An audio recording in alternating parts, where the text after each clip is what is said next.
Welcome WCC fans to Inside the WCC. With us today is Matt Thomson and James Meador of San Diego. Matt was recently named the WCC Rawlings Pitcher of the Week, while James was named the Co-Player of the Week. Welcome, guys. How's it going? Nice to be here. After a slow start, you guys seem to be rolling right now as a team. You guys have won 11 of the last 13 games, including a big sweep over rival Pepperdine last week. Matt, can you talk about the team's recent hot play and how important was that sweep over Pepperdine? Oh, it was huge. Just getting the right foot going when conference starts is a really big deal.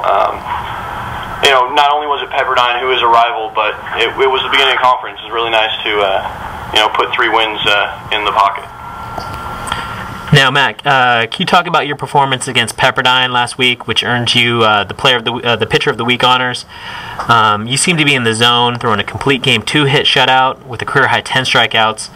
How did you feel out there, and did you know when you were warming up that day that you were going to go out and have a good day? Well, I felt really, really good out there. The glove just looked gigantic, which is always fun.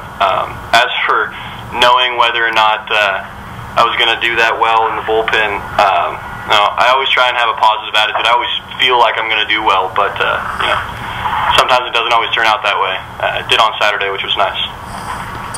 Now, James, can you talk about Matt's performance and what does it mean to the team to have a pitcher on the mound that is in the zone like that? And obviously, it doesn't give you guys many opportunities in the field with a two-hitter. But can you talk about his performance? It's definitely awesome.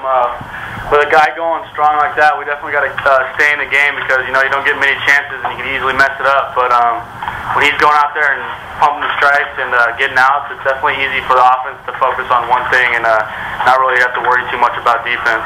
It was awesome having him go like that. Speaking of being in the zone, James, you hit the cover off the ball last week, going 12 for 19, 2 home runs, 5 RBIs.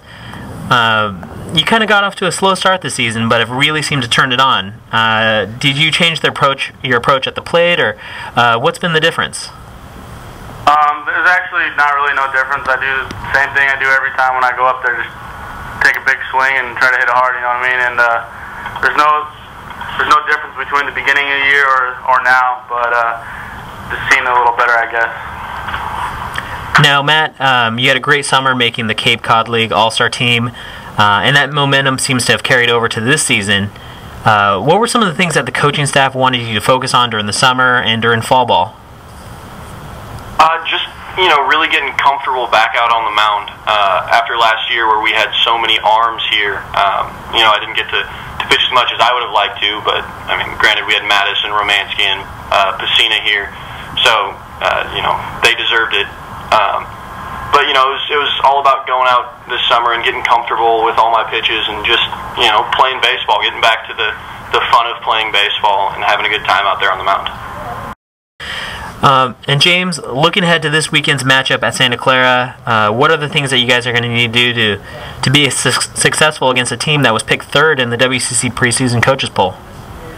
We definitely got to come out and have our pitchers just come out on fire like they did last weekend, and mainly play good defense. We can't let errors come in the way of anything, and then just keep hacking and trying to put good swings on the ball. And fans can check out the 3rd game of the San Diego-Santa Clara series this Sunday on ESPNU, with the first pitch being at 3:30. James, is there any added pressure that the game's on national television? No, last year we played national televised a few games and played Pepperdine and stuff, and when you're on the field, there's actually no difference when there's cameras or not, so I think we'll be all right. Great. Well, I'd like to thank both of you guys for stopping by, and obviously good luck to the Toreros for the rest of the season. Thank you. Thanks. That does it for this edition of Inside the WCC. WCC fans, log on to WCCSports.com for the latest news, videos, podcasts, and exclusive merchandise.